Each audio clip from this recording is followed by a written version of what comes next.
பெற்றெடுத்த தாய்க்கும் தத்தெடுத்த தமிழுக்கும் முதல் வணக்கம். தூய நெஞ்சக் கல்லூரி தமிழ் துறையில் நடைபெறும் ஆய்வு மன்ற இணையவழி கருத்தரங்கத்திற்கு வருகை புரிந்துள்ள அனைவருக்கும் எனது அன்பு கலந்த மாலை வணக்கம். இந்நிகழ்ச்சியானது எம் கல்லூரியின் முதல்வர் கே.ஏ. மரிய ஆரோக்கியராஜ் அடிகளார், துணை முதல்வர் ஜா. தியோஃபில் ஆனந்த் அடிகளார் அவர்களின் தலைமையில் சிறப்புடன் நடைபெற உள்ளது. இந்நிகழ்விற்கு முன்னிலை வழங்க இருக்கும் பிரிவு 2 தமிழ் துறை தலைவர் முனைவர் பி. பாலசுப்ரமணியன் ஐயா அவர்கள் இந்நிகழ்வின் இடையில் கலந்து கொள்வார். இந்நிகழ்விற்கு சிறப்பு விருந்தினராக வந்திருக்கும் முனைவர் வே. கார்த்திக் ஐயா அவர்களை பற்றிய அறிமுக உரையை வழங்குமாறு தோழர் மு. ஜெயசூர்யா அவர்களை அன்புடன் அழைக்கின்றேன்.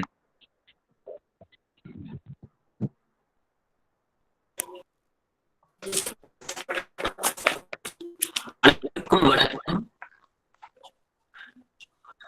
திருப்பத்தூர் தூய நெஞ்ச கல்லூரியின் ஆய்வு மன்றத்தின் சார்பாக தமிழ் துறையில் இணைய வழியில் நடைபெறும் இக்கருத்தரங்கத்திற்கு சென்னை தரமணி செந்தமிழ் சொற்பிறப்பியல் அகரமுதலி திட்ட இயக்கத்தின் தொகுப்பாளர் முனைவர் வே. கார்த்திக் ஐயா அவர்கள் பெருமழை புலவர் போ.வே. சோமசுந்தரனாரின் உரைநுட்பம் எனும் பொருண்மையில் கருத்துரை ஆற்ற இருக்கின்றார். அவ்வகையில் முனைவர் வே. கார்த்திக் ஐயா அவர்களை அறிமுகப்படுத்த நான் விரும்புகின்றேன். முனைவர் வே. கார்த்திக் ஐயா அவர்கள் MA, MPhil, PhD பயின்றுள்ளார். தேசிய தகுதி தேர்வில் நெட் மற்றும் JRF 2009 தேர்ச்சி பெற்றுள்ளார். தன்னுடைய இளநிலை ஆய்வில் வைமு கோவின் இலக்கிய இலக்கண உரைத்திறன் எனும் தலைப்பில் ஆய்வு செய்துள்ளார். தனது முனைவர் பட்ட ஆய்வினை பெருமழை புலவரின் சங்க இலக்கிய உரைநுட்பம் என்ற தலைப்பினில் ஆய்வு செய்துள்ளார். 2019 ஆண்டு மலேசியாவில் ஈஃபோ மாநகரில் நடைபெற்ற 2வது உலகத் தமிழ் கவிதை மாநாட்டில் பங்கேற்று மரபு கவிதை போட்டியில் வெண்பா எழுதி 3ஆம் பரிசினையும் வென்றுள்ளார். மதுரை நகைச்சுவை மன்றத்தின் இளம் சாதனையாளர் விருதினையும் 2019 பெற்றுள்ளார். மதுரை தியாகராசர் கல்லூரியில் இளங்கலை மற்றும் முதுகலையில் சிறந்த மாணவருக்கான பரிசினையும் பெற்றுள்ளார். இவ்வகையில் பல பரிசுகளை பெற்றுள்ளார் முனைவர் வே. கார்த்திக் ஐயா அவர்கள். அது மட்டுமின்றி கவிதை, சிறுகதை, கட்டுரைகள் எழுதும் திறன்களையும் கொண்டுள்ளார். மதுரை வைகை தொலைக்காட்சியின் செய்தி ஆசிரியராகவும் பணியாற்றியுள்ளார். தமிழ்நாட்டு அரசின் செந்தமிழ் சொற்பிறப்பியல் அகரமுதலி திட்ட இயக்கத்தில் 2015 ஆண்டு முதல் தற்பொழுது வரை தொகுப்பாளராக பணியாற்றி வருகின்றார். பல்வேறு பல்கலைக்கழக மற்றும் கல்லூரிகளுக்கு 20க்கும் மேற்பட்ட ஆய்வு கட்டுரைகளையும் எழுதியுள்ளார். இவ்வாறு பல தனித்திறன்களுக்குரிய இன்றைய கருத்துரை வழங்க இருக்கும் முனைவர் வே. கார்த்திக் ஐயா அவர்கள். அவ்வகையில் முனைவர் வே. கார்த்திக் ஐயா அவர்களை இக்கருத்தரங்கில் அறிமுகப்படுத்தியதில் மிக்க மகிழ்ச்சி அடைகின்றேன். நன்றி. சிறப்பு விருந்தினரை பற்றி சிறப்பாக அறிமுக உரையை வழங்கிய தோழர் ஜெயசூர்யா அவர்களுக்கு மனமார்ந்த நன்றி. பெருமழை புலவர் போ.வே. சோமசுந்தரனாரின் உரைநுட்பம் என்ற தலைப்பில் எங்களுக்கு பெரு உரையை வழங்க வருமாறு முனைவர் வே. கார்த்திக் ஐயா அவர்களை அன்புடன் அழைக்கின்றேன். நன்றிங்கய்யா. ஐயா, நான் பேசுறது கேக்குதுங்களா? நல்லா கேக்குதுங்க. இந்த ஒரு நொடி நான் அந்த மின்காஸ் திரை இது பண்ணிக்கிறேன்.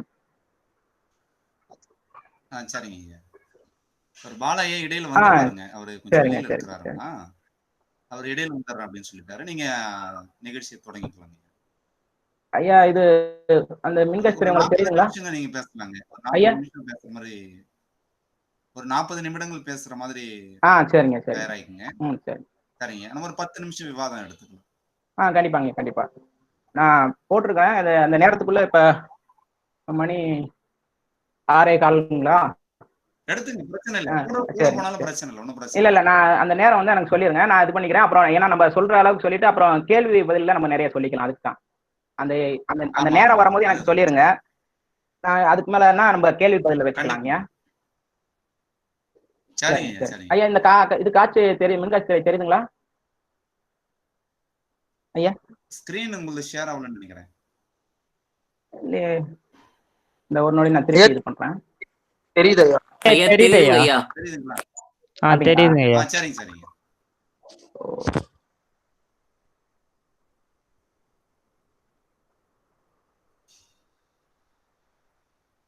ஐயா, இப்ப தெரியுதுங்களா மின்கத்திரை? இல்ல, உங்க முகம் தான் தெரியுது. நீங்க ஸ்கிரீன் ஷேர் பண்ணிருக்கீங்களா? இந்த திருப்பி பண்றேன். ஓகேங்க, நீங்க பேசலாம். ஐயா, இப்ப தெரியுதுங்களா? தெரியுதுங்க, தெரியுதுங்க. சரி, நன்றி. அனைவருக்கும் வணக்கம்.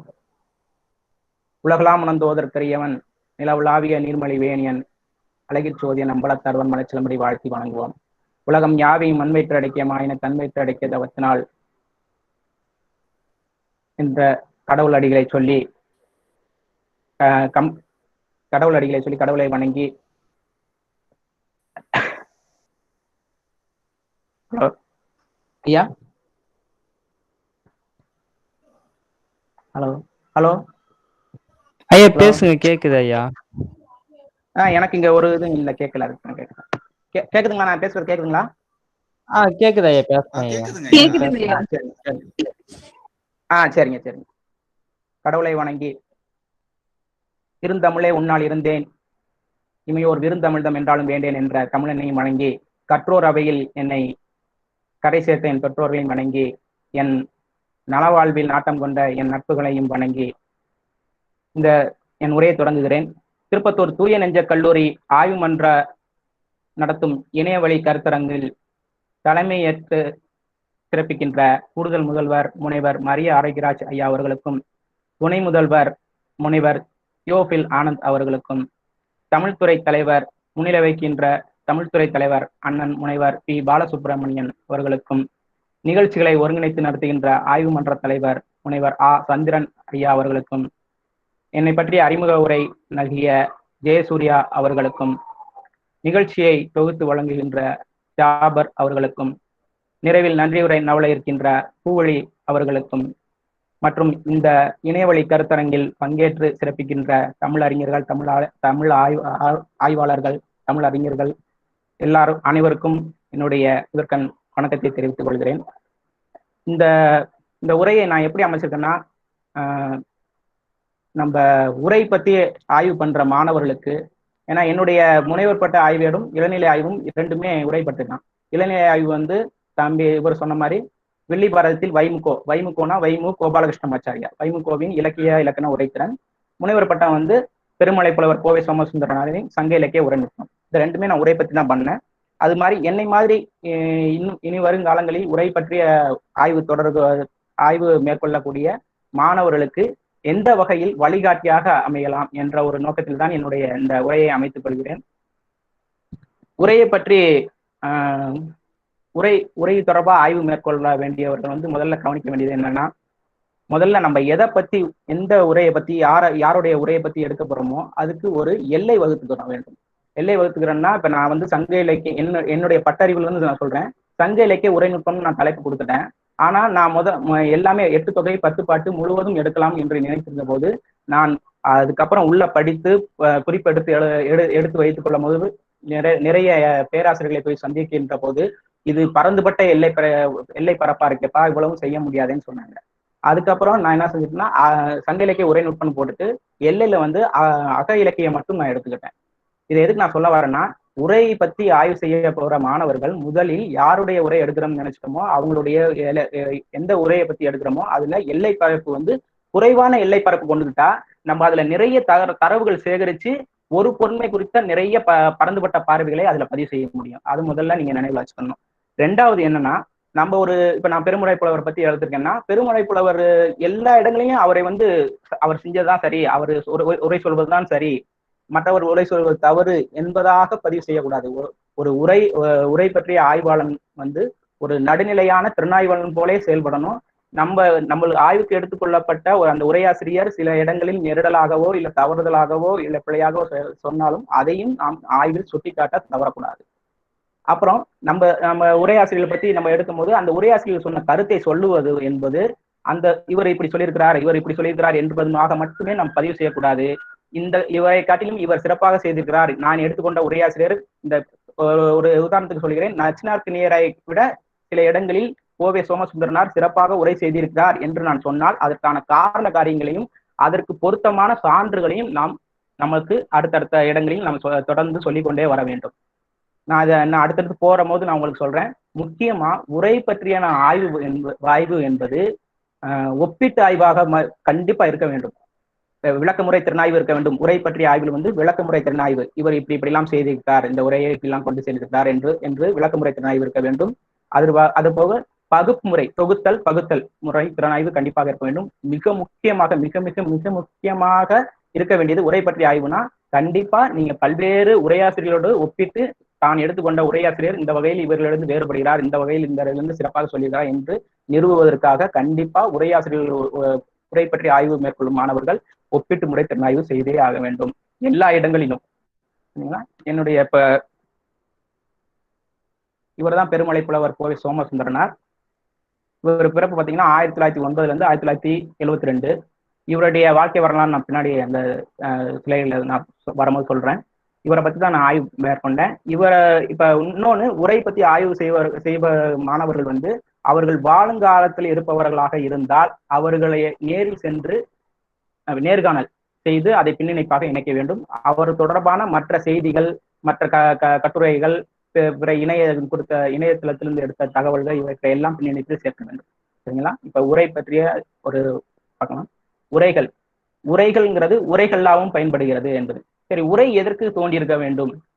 வெறும் இலக்கியமாவே இருந்தா போதுமே, இலக்கணமாவே இருந்தா போதுமே, அதுக்கு உரை எழுதணுமா, உரை தேவையா என்பதாக ஒரு கேள்வி இருக்குது. அது எதுக்கு எனக்கு தேவைப்படுன்னா, இப்ப நம்ம உரைகள் மட்டும் இல்லாம இருந்தா, இப்ப நம்மளுடைய சங்க இலக்கியமோ இல்ல தொல்காப்பியம், நன்னூல் போன்ற இலக்கண நூல்களோ பின்னாடி இப்ப பாரதி காலம் வரைக்குமே சில பேருக்கு உரை தேவைப்படுகிறது. சரிங்களா? அந்த மாதிரி கால இளவெளி காரணமாக ஒவ்வொரு மொழியும் சில நேரத்துல புதிய சொற்களை உருவாக்கும், பழைய சொற்களை நீக்கிவிடும், பழைய சொற்களை மறந்துவிடும், புழங்காத சொற்கள் வழக்கத்திலிருந்து ஒளிந்துவிடும். இப்ப இன்னைக்கு பயன்படுத்துற சொற்கள் இன்னும் 20 ஆண்டு காலம் கழித்து பிற்காலத்தில் வருகிற தலைமுறைக்கு இன்று வழங்குகிற சொற்கள் பொருள் தெரியாது. அப்படி இருக்கும் போது அதுக்குத்தான் காலங்காலமாக அகராதிகளும் தேவைப்படுகிறது என்று சொல்லலாம். அந்த அகராதியும் உரைகளும் எப்பயுமே மொழியை நிலைநிறுத்துவதற்கு தேவையான கருவிகள். கால இடைவெளி காரணமாக பழந்தமிழ் இலக்கண இலக்கியங்கள் உட்பொருளை உய்த்துணர்வதில் ஏற்பட்ட சிக்கல்களை உடைக்க எழுந்த வரி வடிவ கருவிகளை உரைகள் எனலாம். படைப்புகளின் மேன்மையை உரைத்து பார்க்கும் உரைகளாகவும், எப்படி பொண்ணை உரைச்சு பார்க்கறதுக்கு உரைகள் இருக்குதோ அது மாதிரி படைப்பின் மேன்மையை உரைத்து பார்ப்பதற்கு உரைகள் தான் பயன்படுகிறது. ஏன்னா அந்த உரையில தான் உரையாசிரியர் மூல நூலாசிரியனுடைய உளப்பாங்கையும் அவன் எந்த காரணத்துக்காக இப்படி இந்த படைப்பை இந்த நோக்கத்தில் பயன்படுத்தினான் என்பதை எடுத்து சொல்வதாக உரைகள் இருக்கின்றன. மூல நூல்களை உள்ளவாறு காண உதவும் கண்கள் உரைகள். அதனால்தான் வடமொழியில் உரைகளுக்கு லோசனம்னா கண்ணுன்னு அர்த்தம். அதனாலதான் வடமொழியில் உரைகளுக்கு லோசனம் என்று பெயர் வந்ததாக தமிழர்கள் குறிப்பிடுகிறார். இதிலிருந்து அந்த உரையின் முக்கியத்துவத்தை நாம் அறிந்து கொள்ள முடிகிறது. உரை சொன்மையும் பொருண்மையும். உரைங்கிற ஒரு சொல்லுக்கு என்ன சொல்லு, என்ன பொருள், என்னென்ன சொல்லலாம் இருக்கு, உரைங்கிற சொல்ல குறிக்க என்னென்ன சொல்லலாம் இருக்கு, அதுக்கு என்னென்ன பொருள் எல்லாம் இருக்கு அப்படிங்கிற மாதிரி பார்த்தோம்னா, உரை என்ற சொல்லுக்கு சொல், சொற்பயன், சொற்பொருள், விளக்கம், பேச்சு, சொல்லுதல், உயர்ச்சி, உரையின் நேவல், உரைக்கை, வழி, தேவு, பொன், அறிவுரை, விரிவுரை, புகழுரை, பழிப்புரை, நூல், புகழ், மாற்று, எழுத்தின் ஒலி, விடை என பல பொருள்கள் உண்டு. இப்படி பல பொருள் உரைங்கிற ஒரே சொல்லுக்கு பல பொருள் இருக்கு. இதை நீங்க அகராதிகள்ல எடுத்து பார்த்தீங்கன்னா தெரியும். வெவ்வேறு அகராதிகள் எடுத்து பார்த்தீங்கன்னா தெரியும். இத்தனை சொல்லு இந்த உரைங்கிற ஒரு சொல்லுக்கு இத்தனை பொருள் இருக்கு. சங்க இலக்கியத்துல 73 இடத்துல உரைங்கிற சொல்லு வருது. சங்க இலக்கியத்துல மட்டும் 73 இடங்கள்ல உரைங்கிற சொல் வருது. அங்கெல்லாம் என்னென்ன பொருள் பாத்தீங்கன்னா, சொல்லுதல், புகழ், பொன்னுரை, கட்டளைத்தல், ஒலி முழக்கம் என்னும் பொருள்கள் தான் அங்க காணப்படுகிறது. இந்த உரைங்கிற ஒரு சொல் பெயர் சொல்லாகவும் இயங்குகிறது, வினை சொல்லாகவும் இயங்குகிறது. எப்படின்னு கேட்டீங்கன்னா, இந்த பொன்னை உரைத்து பார்த்தல் அப்படிங்கிற இடத்துல உரைங்கிறது வந்து வினைச்சொல்லா வருது. அவர் உரையாற்றினார் என்பதும் போது இந்த உரைங்கிறது பெயர் சொல்லா இருந்தது. இந்த ஒரே சொல் வந்து பெயர் சொல் வினைச்சொல் என இரு தளங்களிலும் இயங்குகிறது. சரிங்களா? அப்புறம் உரையின் தோற்றமும் தொன்மையும். உரை எப்ப தோன்றி இருக்கும் அப்படின்னு கேட்டோம்னா, முதல்ல செய்யுள் வடிவம் தோன்றியதாக சில பேர் சொல்றாங்க. அதை சில பேர் மறுக்கிறாங்க. இல்ல, செய்யுள் வடிவம் தோன்றிருக்காது. ஏன்னா செய்யுள் வடிவம்ங்கிறது ஒரு இலக்கண வரையறைக்கு உட்பட்டது. இந்த ஃப்ரேம் சொல்லுவாங்களா, இந்த போட்டோ ஃப்ரேம்னா இந்த ஃப்ரேம்குள்ள இந்த சட்டகத்துக்குள்ள இந்த புகைப்படம், இந்த ஒளிப்படம் ஆங்கன்னு சொல்றாங்க இல்லையா, அது மாதிரி ஒரு கட்டமைப்புக்குள்ள அந்த இலக்கணம் வந்து இலக்கண கட்டமைப்புக்குள்ள அடங்குவதுதான் செய்யுள். ஆனா உரைநடை அப்படி கிடையாது. அதனால முதல்ல உரைநடை தான் தோன்றியிருக்க வேண்டும் அப்படின்னு சொல்றாங்க. அந்த உரைநடைக்கு அப்புறம் தான் இது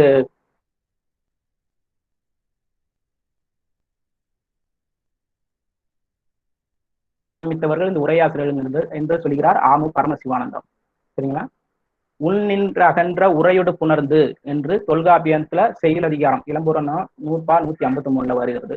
அது மாதிரி தொன்மைதானே சொல்லுங்காலை உரையோடு புணர்ந்த பழமை மேற்கை, இதுவும் தொல்காப்பியம் தான். செய்யுள் அதிகாரம் செய்யுள் இளம்புறனம் 100/229. இந்த இதெல்லாம் சொல்லும் போது நம்மளுக்கு கிடைத்துள்ள மிக தொன்மையான, அதாவது மிக தொன்மையான இலக்கண நூல்னு சொல்றதை விட நம்மளுக்கு கிடைத்தவற்றில் மிக தொன்மையான இலக்கண நூல் வந்து தொல்காப்பியம். ஏறத்தாழ குறைந்தபட்ச கால அளவு தொன்மைன்னு சொன்னா 3000 ஆண்டுகளுக்கு முற்பட்டதுன்னு சொல்றாங்க. அந்த இதுலயே இந்த உரை பற்றிய ஒரு விளக்கம் இருக்கிறது என்றால் அந்த தொல்காப்பியத்திற்கு 2-3 நூற்றாண்டுகளுக்கு முந்தியதாக இந்த உரை அமைப்பு இருக்க வேண்டும், உரையின் தொடக்கம் இருக்க வேண்டும் என்கிறார் தாமோதரன். அப்ப இந்த உரை வந்து எப்ப தோன்றிருக்கு, எப்ப தொடங்கி, எவ்வளவு தொன்மை வாய்ந்தது அப்படின்றத தெரிஞ்சுக்கலாம். இன்னொன்னு, அந்த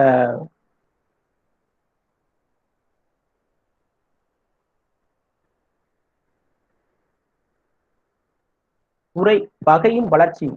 உரை வகையும் வளர்ச்சிங்கிறது வந்து, உரை வளர்ச்சின்னா எப்படி இருக்குது அப்படின்னா, உரை வளர்ச்சி பத்தி எங்கெங்கெல்லாம் சொல்லியிருக்கு, தொல்காப்பியத்துல சொல்லியிருக்கு. நாலடியார், இறையனார கலவியல் உரை, யாப்பருங்கல விருத்தி, வீரசோழியம், நம்பியக பொருள், நன்னூல், இதுலலாம் இந்த நூற்பாலெல்லாம் எடுத்து பார்த்தீங்கன்னா என்னோட ஆய்வகத்தில் நான் சொல்லியிருக்கிறேன். இது நேரம் குறைவாக கால இல்லை கருதி நான் சுருக்கமா சொல்றேன். தொல்காப்பியம், நாலடியார், இறையனார் கலவியல் உரை, யாப்பருங்கல விருத்தி, வீரசோழியம், நம்பியக பொருள் உரை, நன்னூல், இதுலலாம் எடுத்து பார்த்தீங்கன்னா உரையினுடைய தொடர்ச்சி, படிநிலை வளர்ச்சி, என்னென்ன பெயர்கள்லாம் வழங்கி இருக்குது அப்படின்னு அவங்க சொல்லியிருக்கிறாங்க.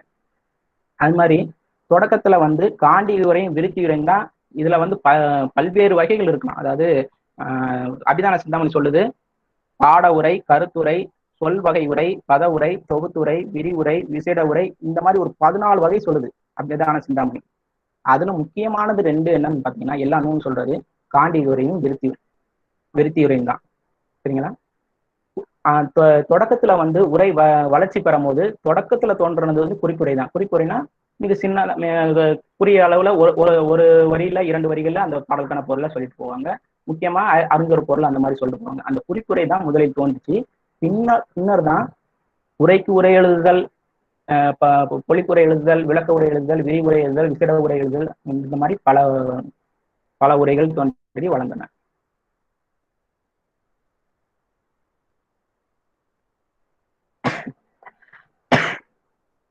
சரி, இந்த உரை வந்து உருவாக்க பின்புலங்களும் பயன்களும் என்ன, இந்த உரை உருவாகிறதுக்கு என்ன பின்புலம், அதனுடைய பயன் என்ன நம்மளுக்கு அப்படின்னு பாத்தீங்கன்னா, உரை உருவாக வந்து 3 பின்புலம், முக்கியமா நிறைய பின்புலங்கள் இருந்தாலும் 3 முக்கியமான பின்புலங்கள் இருக்குங்க. என்னன்னா, மூல நூலுக்கு வந்து கருத்து விளக்கம், அதாவது அதுக்கான விளக்கம், மூல நூலுக்கு வந்து செய்யுளுக்கு வந்து விளக்கம் சொல்லணும், அது முதல் தேவை. 2வது வந்து சமய பரப்பு நோக்கம். உரைகள் எழுதுவதில் சமயங்கள் பெருநிறுவனமாக கட்டமைக்கப்பட்ட காலத்திற்கு பின்னால் உரைகளின் சமய பரப்பு நோக்கத்திற்கு உரைகள் மிக முக்கிய காரணமாக இருந்திருக்கின்றன. 2வது சமய பரப்பு நோக்கம். 3வது திறனாய்வு சிந்தனை. மனிதன் அறிவு நிலை வளர்ச்சி, சிந்திக்க வந்து அவனுக்கு புதிய கருத்துக்கள் உருவாக தொடங்குச்சு. அதை பதிவு பண்றதுக்கு இந்த உரைகள் தேவையாக இருந்தது. அப்புறம் பாத்தீங்கன்னா அதனுடைய பயன்கள் என்னன்னு அப்படின்னு பாத்தீங்கன்னா, நெடியோன் குன்றமும் தொடியோல் பவமும் என்கிற சிலப்பதிகாரத்துல அடியாருக்கு நல்ல உரையை சொல்லும்போது பாக்குறாங்க, திருவிற்பாண்டியன் அவையில காலத்துல பாண்டிய நாட்டுக்கு தென் திசையில் 49 நாடுகள் கடற்கோள்களால் அழிந்த செய்தியை வந்து இந்த ஒரு வரிக்கு, நெடியோன் குன்றமும் தொடியோல் பவமும் அப்படிங்கிற ஒரு வரிக்கு அடியாருக்கு நல்லார் உரை எழுதும் போது இந்த செய்தியை பதிவு பண்றாரு. அப்ப 49 நாடுகள் கடற்கோள்களால் அழிந்த செய்தி இந்த மாதிரி பதிவு. இது மாதிரி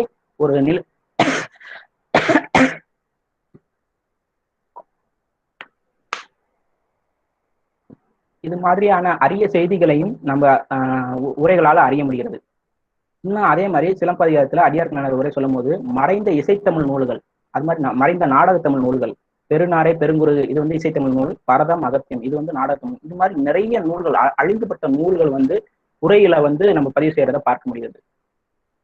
தமிழ் இலக்கியத்தை தேடி தேடி ஓலைச்சுவடிகளை தேடி தேடி அச்சுக்கு கொண்டு வந்த உவே சாமிநாதர் அவர்கள் சொல்கிறார், சிதைந்த பாடல்கள் உரைகளின் மேற்கோள்களாலேயே எனக்கு கிடைத்தன.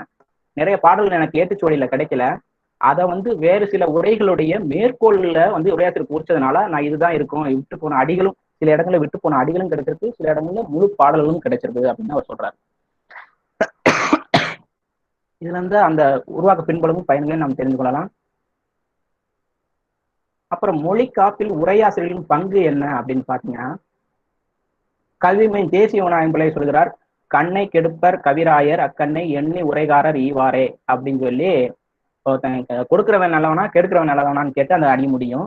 கண்ணை கெடுப்பர் கவிராயர் அக்கண்ணை எண்ணி உரைகாரர் ஈவாரே அப்படிங்கிறது கல்விமணி தேசிய விநாயகம் பிள்ளையுடைய வரி. அதுல என்ன சொல்றாருன்னா, கண்ணுங்கிறது 7ஆம் வேற்று உறுப்பு. இப்ப மலை அறிவின்னு உரையாசிரியர் இது மூல நூலாசிரியர் சொல்லிட்டு போவாங்க. அதுக்கு இவங்க உரை எழுதும் போது உரையாசிரியர் சொல்லுவாங்க, மலையின் கண் வீழ் அருவி, மலையின் கண் வீழ் அருவி. அந்த மாதிரி அந்த கண்ங்கிறது 7ஆம் வேற்று உறுப்பையும் சேர்த்து நம்மளுக்கு விளக்குவாங்க. அதனாலதான் அவர் சொல்றாரு, கண்ணை கெடுப்பர் கவிராயர் அக்கண்ணை எண்ணி உரைகாரர் ஈவாரே அப்படின்னு சொல்றாங்க. இப்ப என்னன்னா, பொருள் புரியாமலும் அருமை தெரியாமலும் புதைந்து போக இருந்த பழந்தமிழ் இலக்கிய இலக்கணங்களுக்கு உரை இயற்றி அவற்றுக்கு நிலை பேறு கிடைக்க செய்தவர்கள் உரையாசிரியர்கள். இப்ப ஒண்ணும் இல்லை, நம்மளுக்கு வந்து திருக்குறள் இருக்குன்னு நினைச்சுக்கோங்க, அதுல பரிமேலழகர் உரையோ இல்ல பதின்மர் உரையோ வேற யாரும் உரையோ கிடைக்காம இருந்து நம்ம இப்ப அந்த அந்த திருக்குறளுக்கு பொருள் தெரிஞ்சுக்கிற முடியுமா? முடியாது, அது கடினமா இருக்கும். அதே மாதிரிதான் சில இது நம்ம எந்த இலக்கியமா இருந்தாலும் சரி, சங்க இலக்கியமா இருந்தாலும் சிலப்பதிகாரம் எதுவா இருந்தாலும் சரி, உரையாசிரியர்களுடைய உதவி இல்லாம நம்ம அந்த பழந்தமிழ் இலக்கிய இலக்கணங்களை கண்டிப்பாக புரிந்து கொள்ள முடியாது. அதுவும் குறிப்பாக இலக்கண நூல்களுக்கு உரையாசிரியர்கள் இன்றி கண்டிப்பாக அதை பொருள் புரிந்து நம்ம பாதுகாத்துக்கிறவே முடியாது.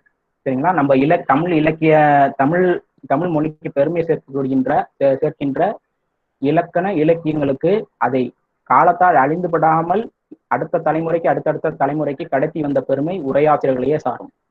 கால வெள்ளத்தில் தமிழின் சொல் வளங்கள் கரைந்து போகாமல் உரைகளால் கரைகள் அமைத்து காத்தவர்கள் உரையாசிரியர்கள். சில மூல நூலாசிரியர்களின் படைப்பு நோக்கத்தை உரை வழியாக வெளிப்படுத்தியவர்கள் உரையாசிரியர்கள். அதனால்தான் மூல நூலாசிரியருக்கு இணையாக அவர்கள் போற்றப்படுகிறார்கள்.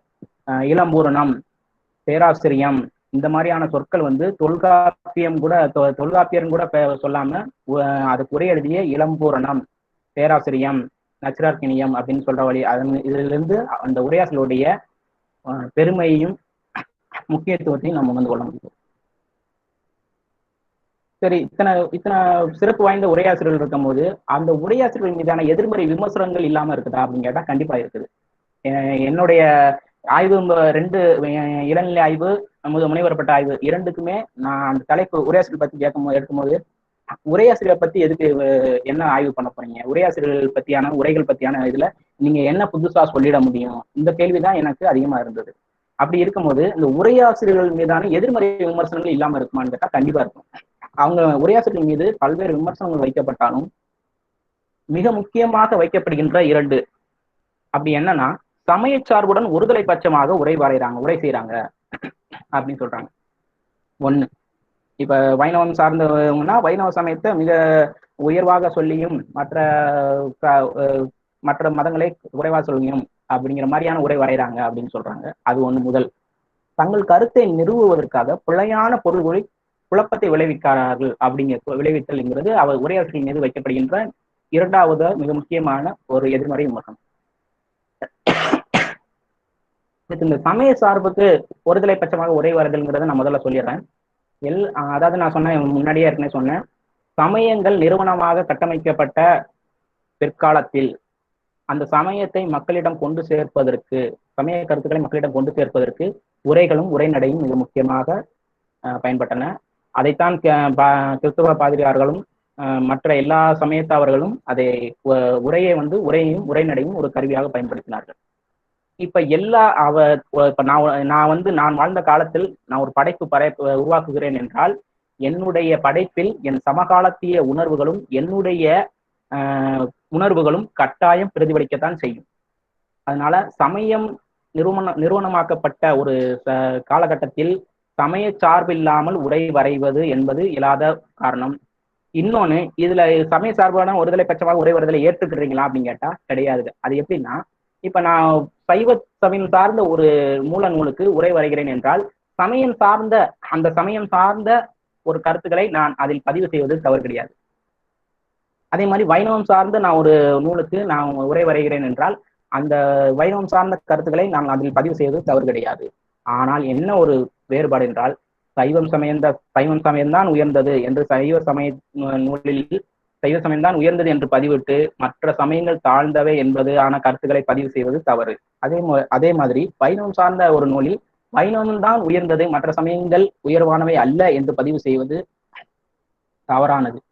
தன்னுடைய படைப்பின் நோக்கத்தை மடைமாற்றம் செய்யாத வரையில் மற்ற மதங்களை சார்ந்தவர்களின் மனங்களை புண்படுத்தாத வகையில் சமயம் சார்ந்த கருத்துக்களை பதிவிடுவது என்பது ஒரு மாபெரும் குற்றம் அல்ல என்பதாக நம்ம எடுத்துக்கொள்ளலாம்.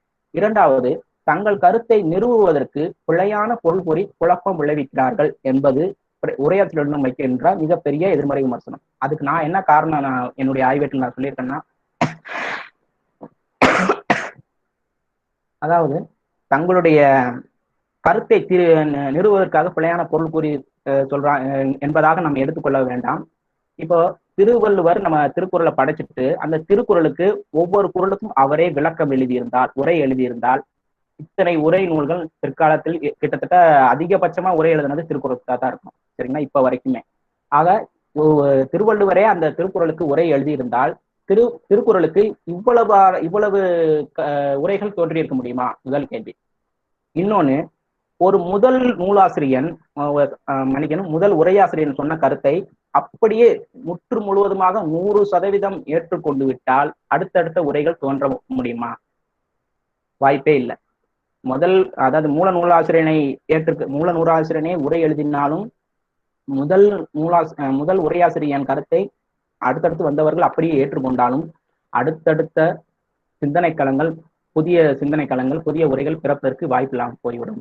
அதனால் தங்களுடைய கருத்தை பதிவு செய்வது என்பது அடுத்து வரும் தலைமுறைக்கு ஒரு புதிய பார்வை, புதிய கோணத்தை விதைப்பதற்கான ஒரு நோக்கம் என்பதாக நான் எடுத்துக்கொள்ளலாம் அப்படின்னு நான் சொல்லியிருக்கேன். ஒரு சின்ன உதாரணம், இப்ப எதிரதா காக்கும் அறிவினாக்கில்லை அதிர வருவதோர் நோய் அப்படின்னு சொல்லியிருக்கோம். இதுக்கு நம்ம திருக்குறள்ல என்ன பொருள் சொல்லியிருக்காங்கன்னு நமக்கு தெரியும். ஆனா மருத்துவர் ஒருத்தர் சொல்லும் போது என்ன சொன்னார்னா, இது அவருடைய பார்வை, இது வரைக்கும் எந்த உரையிலையும் இப்படி சொல்லல. ஆனா அவர் மருத்துவத்துறை சார்ந்த மருத்துவர் என்பதால் அவர் என்ன சொல்றாருன்னா, எதிரதா தாக்கும் அறிவினாக்கு இல்லை, முதல்ல செக்அப் பண்ணிக்கிட்டனா உனக்கு ஹார்ட் அட்டாக் வர்றது வாய்ப்பு இல்லை அப்படின்னு சொல்றாரு. எதிரதா தாக்கும் அறிவினாக்கு இல்லை அதிர வருவது நோய்ங்கிறது ஹார்ட் அட்டாக்னு அவர் பொருள் கொள்றாரு. அது மாதிரி யாகாவாராயினும் நாகாக்க அப்படின்னு ஒரு குறள் இருக்கு இல்லையா? அதுக்கு நம்ம என்ன பொருள் சொல்லிருக்கு? திருக்குறள்ல உரையாசிரியர்கள்ல என்னென்ன பொருள் சொல்லிருக்காங்க நமக்கு தெரியும். ஆனா அந்த மருத்துவர் சொல்றாரு, யாகாவாராயினும் நாகாக்குனா டயட் சொல்றோம் இல்லையா, உணவு கட்டுப்பாடு, நாவை அடைக்கிடணும், வாயை கட்டணும்னு சொல்றாங்க இல்லையா, அது மாதிரியான ஒரு பொருள் சொல்றாரு. சரிங்களா? யாகவராயினும் நாகாக்கன்னா யாரா இருந்தாலும் சரி உணவு கட்டுப்பாடோட இருந்தா உங்களுக்கு எந்த ஒரு பிரச்சனையும் இருக்காது அப்படிங்கிற மாதிரி அவர் பொருள் சொல்றாரு. இன்னொருத்தர் மொழி சார்ந்த ஒரு துறை சார்ந்த எங்கள் துறை சொல்லாய்வு தொடர்பான துறையில் சார்ந்த ஒரு ஐயா பேசும்போது சொல்றாங்க, யாகாவராயினும் நாகாக்குங்கிறது நாங்கிறதுக்கு அவர் மொழி அப்படின்னு பொருள் சொல்றாரு. எந்த ஒரு இனத்தின் மக்களாக இருந்தாலும் தங்களுடைய மொழியை பாதுகாத்து கொள்ள வேண்டும். முதன்மையாக யாகாவராயினும் நாகாக்க சோகாப்பர் சொல்லிப்பட்டு மொழியை தவறவிட்டால் மிகப்பெரிய அவமானங்களை அந்த இனமே சந்திக்க நேரிடும் என்பதாக ஒரு சொல்கிறார். ஆக ஏற்கனவே சொன்ன ஒரு நூறாசிரியனுடைய இல்ல ஒரு முதல் உரையாசிரியனுடைய கருத்தை அப்படியே நாம் ஏற்றுக்கொண்டால் இது மாதிரியான புதிய கருத்துக்கள் பிறப்பதற்கு வழி இல்லாமல் போய்விடும் என்பதாக நினைத்து, அதனாலதான் இது மாதிரியான இடங்களை நாம் புதிய சிந்தனைகள் உருவாவதற்கான நாற்றங்கால் என்ற வகையில் எடுத்துக்கொள்ள வேண்டும் என்பதாக என்னுடைய ஆய்வேட்டில் நான் பதிவு செஞ்சிருக்கேன். இப்ப இதெல்லாம் என்னுடைய என்னுடைய ஆய்வேட்டில் 5 இயல், அதாவது முன்னுரை முடிவரை நீங்களாக 5 இயல்கள் கொடுத்துருவேன். அது என்னன்னு பாத்தீங்கன்னா, முதல்ல உரை வரலாற்றில் கோவை சோமசுந்தரனார். 2வது இயல் வந்து பெருமலை புலவரின் உரைப்புலப்பாட்டில் பொது நெறிகள். 3வது பெருமலை புலவரின் உரைப்புலப்பாட்டில் சிறப்பு நெறிகள்.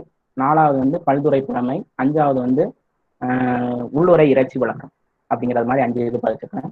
இப்ப வந்து உரை வரலாற்றில் பொருமலை புலவர் கோவை சுந்தரனார் அப்படிங்கிற இடத்துலதான் இந்த உரை வரலாறு, அப்புறம் வந்து மற்ற இந்த உரையாசிரியர் மாண்பு, உரையாசிரியர் மீது வைக்கப்படும் விமர்சனம், உரைகள் என்ன தேவை, எப்ப தோன்றுச்சு, எது முன்னாடி வந்தது, இந்த மாதிரி இதெல்லாம் இதுக்கு முன்னாடி நான் சொன்னேன் இல்லையா, இது பூரா கொண்டு வந்துட்டு அடுத்து இப்ப பெருமலை புலவர் கோவை வாழ்க்கை வரலாறு அந்த மாதிரி கொண்டு வந்து அதுல முதல் ஏலம். இன்னொரு செய்தி சொல்ல விரும்புகிறேன். என்னன்னா, எல்லா இடங்கள்லயும் அந்த உரை வரலாறுன்னு போட்டு அந்த ஏற்கனவே இந்த நான் பின்னாடி ஆய்வு முன்னாடி சொல்றேன் எது எதுன்னு, அந்த ஆய்வு முன்னாடி புத்தகங்கள்லாம் எடுத்து வச்சுக்கிட்டு அதுல என்ன சொல்லியிருக்கோ அப்படியே எழுதுவாங்க. எனக்கு என்னுடைய பேராசர் முனைவர் ஞானசம்பந்தன் ஐயா அவர்கள் இந்த நேரத்துல நன்றியோட நான் தெரிவிச்சுக்கிறேன். என்னுடைய வாழ்க்கையில எனக்கு மிக ஊக்கமாகவும் உதவியாகவும் இருந்து என்னுடைய நல்வாழ்வை நாட்டம் கொண்ட பேராசரன், அவரை நன்றியோடு வணங்கி அவர் நான் அவர் சொன்னதை நான் இந்த இடத்துல பதிவு பண்றேன். உரை வரலாறுங்கிறத நீங்க வெறுமனே மற்ற புத்தகங்கள் எடுத்துட்டு உரை வரலாறு என்னென்ன சொல்லியிருக்கோ அதை அப்படியே காப்பி பண்ணி அப்படியே எழுதக்கூடாது. சில இடங்கள்ல கேள்வி கேட்டு நீயா மறுக்கணும். சில இடங்கள்ல வந்து ஏன் இந்த உரை தோன்றிருக்கும் அதுக்கான காரணம் வைக்கணும். இந்த மாதிரிலாம் சொல்லுவாங்க. வெறுமனே உரை வரலாறுங்கிற இடத்துல மற்ற புத்தகங்கள் இருக்கிறத அப்படியே எடுத்து எழுதுவது கூடாது என்பதாக என்னிடம் சொன்னார். அதை வந்து எதிர்வரும் தலைமுறையிடம் நான் இந்த கருத்தை பதிவு செய்கிறேன். இப்ப நான் இந்த இதுக்கு முன்னாடி உரை வரலாறுல சொன்னது போல செய்துட்டு பெருமலை புலவர் கோவை சோமசுந்தரன் வாழ்க்கை வரலாறு பத்தின்னு சொல்லும் போது இதை சொன்னேன். பிறப்பு வந்து அவர் வந்து 5/9/1909 பிறந்திருக்கிறாரு. ஊர் வந்து திருவாரூர் மாவட்டம் மேல பெருமலை. அந்த மேலை பெருமலைங்கிற ஊர்ல பிறந்ததுனாலதான் அவருக்கு பெருமலை புலவர், ஏன்னா அவர் புலவர் பட்டம் படிச்சிருக்கிறாரு. மேலை பெருமலைங்கிற ஊர்ல பிறந்திருக்கிறாரு. அதனாலதான் பெருமலை புலவர் கோவை சோமசுந்தரனார். பொன்னுச்சாமி வேலுத்தேவர் மகனார் சோமசுந்தரனார் என்பதுதான் அதனுடைய விரிவாக்கம். இவருடைய தந்தையார் 5 வயதிலே இறந்துடுறாரு. அப்புறம் தாய்மாமனுடைய அரவணைப்பில் தான் வளர்கிறார். அப்ப அவருக்கு உதவியாக உழவு தொழிலும் செய்து வர்றாரு. கடைசி வரைக்கும் அவர் உழவு தொழிலில் ஈடுபட்டிருந்தார். அதன் உரைகள் எழுதுவதையும் வழக்கமாக கொண்டிருந்தார். இவருடைய உரைகள் அனைத்தும் சைவ சித்தாந்த நூற்பதிப்பு கழகத்தின் வழியாக மட்டுமே வெளிவந்திருக்கின்றன. சரிங்களா?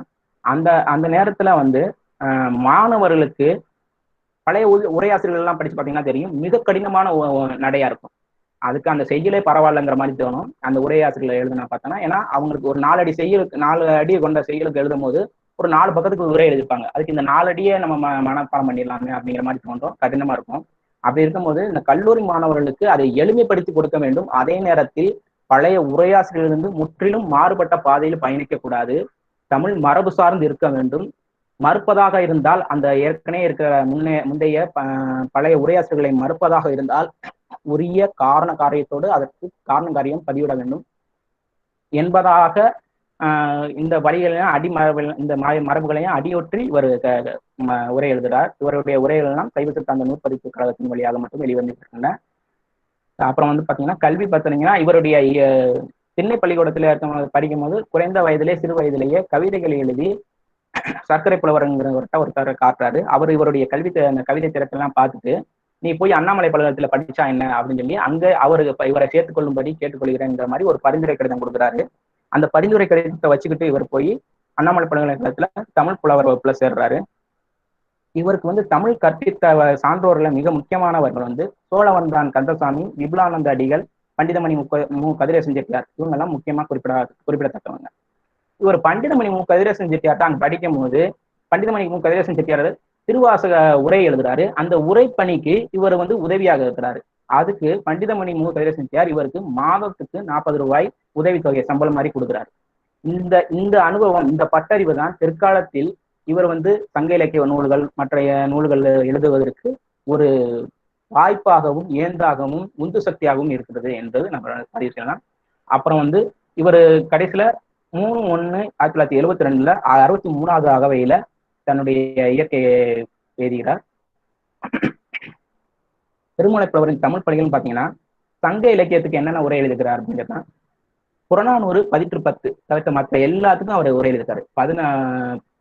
18ல 16 நூலுக்கு உரை எழுதுகிறார் சங்க இலக்கியத்துல. புறநானூறு 10 தவிர்த்தவை. பதினெண்ணின் கீழ் கணக்கில் பாத்தீங்கன்னா 550 570க்கு உரை எழுதியிருக்கிறார். பக்தி இலக்கியம் பாத்தீங்கன்னா திருக்கோவையார், கல்லாடம் ஆகியவற்றுக்கு உரை எழுதியிருக்கிறார். காப்பியம் பாத்தீங்கன்னா சிலப்பதிகாரம், மணிமேகலை, சீவக சிந்தாமணி, வளையாபதி, உதயன குமார காவியம், நீலகேசி, சூழாமணி இதுக்கெல்லாம் உரை எழுதியிருக்கிறார். இலக்கண நூலும் பாத்தீங்கன்னா புறப்பொருள் வெண்பாமாலைக்கு ஒரு உரை எழுதியிருக்கிறார். சித்தர் பாடல் என்ற வகையில் எடுத்து பார்த்தோம்னா பட்டினத்தார் பாடல்களுடைய பிற்பகுதிக்கு ஒரு உரை எழுதியிருக்கிறார். உரைநடைன்னு எடுத்து பார்த்து உரைநடை நூலையும் சில இது எழுதியிருக்கிறாரு. அதுல பாத்தீங்கன்னா பெருங்கதை மகளிர், பெருங்கதை வசனம், பண்டிதமணி வரலாறு எழுதியிருக்கிறாரு. இதுல அந்த பெருங்கதை வசனம்ங்கிறத அவரே சொல்றாரு, நான் இதை ஒரு உரை நூலாகவே எழுதியிருக்கிறேன் என்பதாக தன்னுடைய முகப்புரையில் முன்னுரையில் பதிவு செய்கிறார். அதுபோக நாடகம் எழுதியிருக்கிறார், செங்கோல் மானநீகை.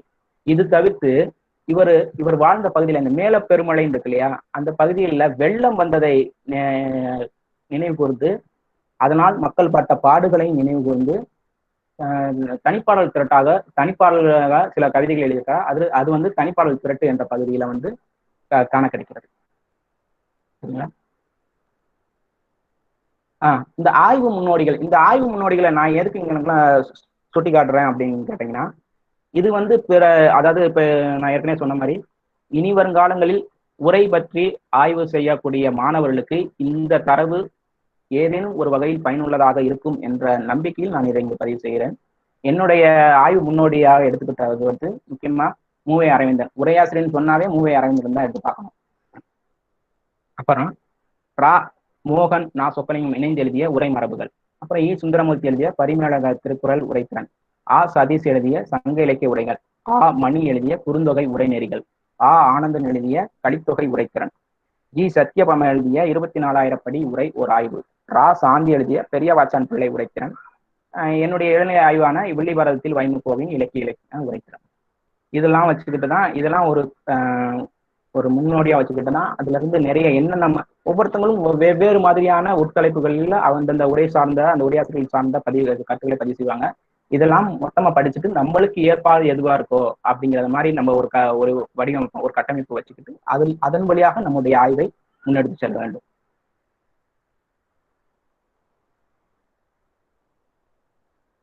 அப்புறம் ஏற்கனவே நான் சொன்னேன், இந்த முதல் இயல் வந்து உரை வரலாற்றில் கோவை சோமசுந்தரனார், அதைத்தான் நான் ஏற்கனவே முன்னாடியே சொல்லிட்டேன். இப்ப வந்து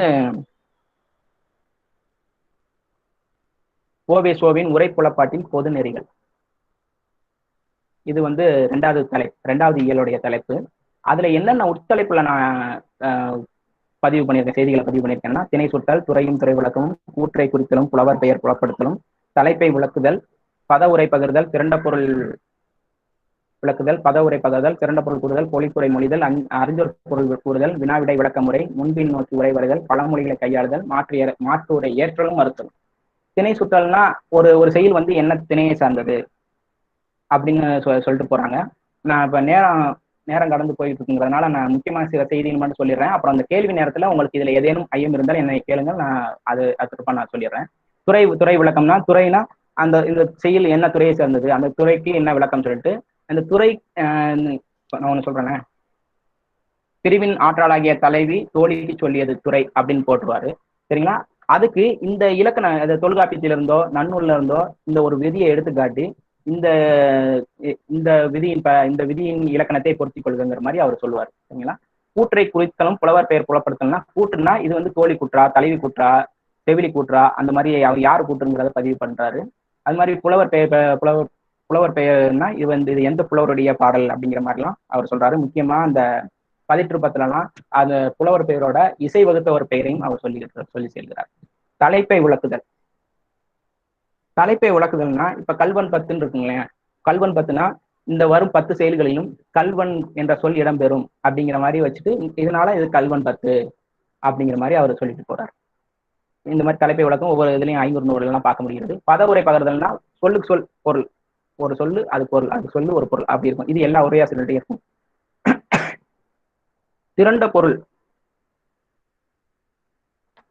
திரண்ட பொருள் கூறுதல்னா ஒட்டு மொத்தமா இப்ப பொழிப்புரை மாதிரி இந்த ஒரு செயல் எடுத்துக்கிட்டு அந்த செயலுக்குரிய மொத்த பொருள் என்ன அப்படிங்கிறது சுருக்கமா சொல்றதுதான் திரண்ட பொருள் கூறுதல். அப்புறம் பொழிப்புரை வந்து அந்த செயலுக்கான மொத்த விளக்கத்தையும் கொஞ்சம் விரிவாக சொல்லுவது. அப்புறம் அறிஞ்சொல் பொருள் கூறுதல். அறிஞ்சொல் பொருள் கூறுதல்ங்கிறது வந்து நான் 5 வகையில பிரிச்சிருக்கிறேன். அறிஞ்சொல் பொருள் வந்து அகராதி பொருள் கூறுதல் முதல்ல, அதாவது ஒள்ளுதல்ங்கிறதுக்கு நினைத்தல், இட்டிது சிறிது அப்படிங்கிற மாதிரி ஒரு சொல், அது அறிஞர் பொருள் சொல்லுதல். இன்னொன்னு இடம் நோக்கி பொருள் சொல்லுதல். நடுநர் என்பதுக்கு நாட்டு நடும் மகளிர். அப்புறம் கூற்று என்பதுக்கு கூற்றுவனுக்கே எமனுக்கே எமனாகிய சிவன் என்பதாக அந்த இடம் நோக்கி அந்த பொருளுக்கு என்ன பொருள் அப்படிங்கிற மாதிரி சொல்றாரு. அப்புறம் கலைச்சொல். கலைச்சொல்ங்கிறது இலக்கண இலக்கியத்துல மிக முக்கியம். அதாவது களவு என்பதற்கு இன்றைய பொருள் வேறு, இலக்கணத்துல வேறு பொருள். அது மாதிரி இலக்கண அந்த இடம் நோக்கி அந்த கலைச்சொல் நோக்கி பொருள் சொல்றாரு. இரத்தல் என்பதற்கு வாயில் வேண்டல், பசலை என்பதற்கு பிரிவாற்றாமையால் வரும் நிற வேறுபாடு. இந்த மாதிரிலாம் இடம் அந்த கலைச்சொல் இலக்கண இலக்கிய கலைச்சொல் சார்ந்து சொல்றாரு. இந்த மாதிரி காரணம் சுட்டி பொருள் சொல்லுதல் அப்படின்னா இன்குரல், குழந்தையின் அழுகுரலை சொல்லும் போது இன்குரல் என்பதாக பதிவு சொல்லு வருது. அதுக்கு இவர் சொல்றாரு, மழலையின் குரல் இனிமை என்பதால் அழுகுரல் ஆயினும் அதனை இன்குரல் என்றார் என்று பதிவு செய்கிறார். அது மாதிரி காரணம் காட்டி பொருள் சொல்றது. தொடர்புடைய சொற்களுக்கு ஒப்பிட்டு முரழ்ந்து பொருள் சொல்றது. அப்படின்னா என்னன்னா, இப்ப மாமழைன்னு இருக்குங்களேன், சிறந்த மழைன்னு பொருள் சொல்லிட்டு சிறந்த மழையுமாம் கரிய மூகில் என்று பொருள் கொள்வதும் உண்டு அப்படிங்கிற மாதிரி பொருள் சொல்றாரு. அது மாதிரி பொருள் வேறுபாடு, சில சொற்களுக்கு ஒரே மாதிரி சொல்லா இருந்தாலும் பொருள் நுட்பமான பொருள் வேறுபாடு சொல்றாரு. ஒண்ணும் இல்ல, இப்ப கண்ணிங்கிறதுக்கு தலையில் சூடும் மாலை என்றும், தார் என்பதற்கு மாலை, அது மார்பில் அணியும் மாலை என்றும் பொருள் சொல்றாரு. இந்த மாதிரி நுட்பமான பொருள்லாம் சொல்லி போறாரு. அப்புறம் வினா விடை விளக்க முறை அப்படின்னா அவரே பழந்தமிழ் உரையாசிரியர் கேட்கிற மாதிரி அவரே ஒரு கேள்வியை கேட்டு அதுக்கு அவர் விடையை சொல்ற மாதிரி சொல்றாரு. பாலைக்கலியில சொல்றாரு, காம வேளை உயர்ந்தவன் என்றது என்னை எதற்காக அப்படின்னு கேட்டுட்டு, அவன்தான் மற்ற தேவர்களையும் காமத்தால், அதாவது அன்பால் ஆட்டி வைப்பவன், பிணைப்பவன் என்பதால் அவனை உயர்ந்தவன் என்று சொல்கிறார் என்பதாக சொல்லுகிறார். அப்புறம் முன்பின் நோக்கி உரை வருதல். ஒரு 40வது இப்ப குறுந்தொகையில 40வது செயல ஒரு சொல்ல சொல்லி அது விளக்கம் சொன்னார்னா அந்த செயல கடைசியில் சொல்லுவாரு, இந்த சொல் இந்த இதே பொருண்மையில் 28வது செயலில் வந்துள்ளது காண்க அப்படின்னு முன்பின் நோக்கி உரை வருதுன்னு. அப்புறம் பழமொழிகளை கையாளுதல். தேவையான இடங்களை பழமொழி எல்லாம் கையாளுறாரு. அது எதுன்னு பாத்தீங்கன்னா, இப்ப பரிபாடல்ல பார்க்கும்போது குற்றமுள்ள நெஞ்சை குறுகுறுக்கும் அப்படிங்கிற மாதிரி சொல்றாரு. அப்புறம் பட்டினப்பாளையில வந்து கோயில் இல்லாத ஊரில் குடியிருக்க வேண்டாம்ங்கிற பழமொழி எல்லாம் சொல்றாரு. இது மாதிரி பழமொழிகளை கையாளுதல்ங்கிற வகையும் அவர்கிட்ட காணப்படுகிறது. அப்புறம் மாற்றுரையை ஏற்றலும் மறுத்தலும் என்கிறது மிக முக்கியமான இது. ஏன்னா ஒப்பீட்டு முறை திறனாய்வுங்கிற வகையில அது வருது. மாற்றுரையை ஏற்றலும் மறுத்தலும், இதை ஏற்றுக்கிட்டாலும் எதற்கு அது ஏற்புடையதாக இருக்கிறது என்பதை நாம் காரணம் சொல்ல வேண்டும், மறுத்தாலும் அதற்கான காரணத்தையும் நாம் சொல்ல வேண்டும். இதுல பாத்தீங்கன்னா ஏற்றல வந்து யாயும் ஞாயும் யாராகியரோ என்ற குறுந்தொகையினர் பாடல்ல நச்சினார்க்கினியர் மிக சிறப்பாக உரை எழுதியிருப்பதாக இவர் ஏற்கிறார். அதே இடத்துல பட்டினப்பாலை, அதாவது மிக மிக குறிப்பாக சொல்ல வேண்டும் என்றால் 10 பாட்டு நெடுக்க முழுக்கவே 10 பாட்டு முழுவதுமே நச்சினார்க்கினியர் உரையை பல்வேறு இடங்களில் மறுத்து சொல்கிறார். ஏனென்றால் 10 பாட்டுல அவரு நச்சினார்க்கினியர் மாட்டேறு முறை என்ற முறையை பயன்படுத்தி சொல்லையும் தொடர்களையும் இடம் மாற்றி பொருள் கொண்டுவதாக மாட்டேறு முறையில் கொள்கிறார். அது வந்து அப்படி செய்ய வேண்டியதில்லை, இயல்பாக ஆற்றலுக்காக இருப்பது போலே கொண்டு உரை எழுதலாம் என்ற வகையில் இவர் மாறுபடுகிறார். அதுக்கு ஒரே ஒரு உதாரணம் மட்டும் நான் சொல்லுகிறேன். குறிஞ்சி பாட்டுல 143வது வரி,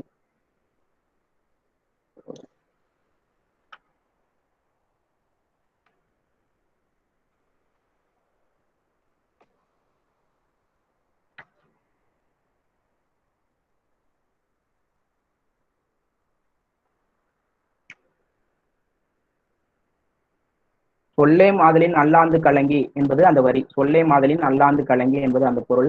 அதை வந்து நச்சினார்க்கினியர் எப்படி மாத்திக்கிறார்னா, அளம் வந்து அதனதிர் சொல்லே மாதலின் கலங்கி என்பதாக மாற்றி கொள்கிறார். எப்படின்னா அவர் சொல்றாரு, தலைவன் எங்களிடம் கேள்வி கேட்டான், அதை நாங்க பதில் சொல்லல, அதனால நாங்க மகிழ்ந்து, அதாவது தலைவன் எங்களை கேட்க நாங்க மகிழ்ந்துட்டு அதனால நாங்க பொருள் அவன்கிட்ட விடை சொல்லல என்பதாக நச்சினார்க்கினியர் பதிவு செய்கிறார். அது அப்படி அல்ல அப்படின்ட்டு இருப்பது போலவே சொல்லே மாதிரின் அல்லாந்து கலங்கி என்பதாகவே பொருள் கொண்டு அந்த அல்லாந்து என்பது வருத்தத்தை உடையது. தலைவன் வந்து தலைவியிடம் உங்களுடைய தலைவியின் தோழியிடம் உங்களை பற்றிய விவரங்களை சொல்லுங்கள் என்று சொன்னபோது அவர்கள் சொல்லவில்லை என்பதால் அவன் வருத்தப்பட்டான் என்பதாக பொருள் சொல்கிறார்.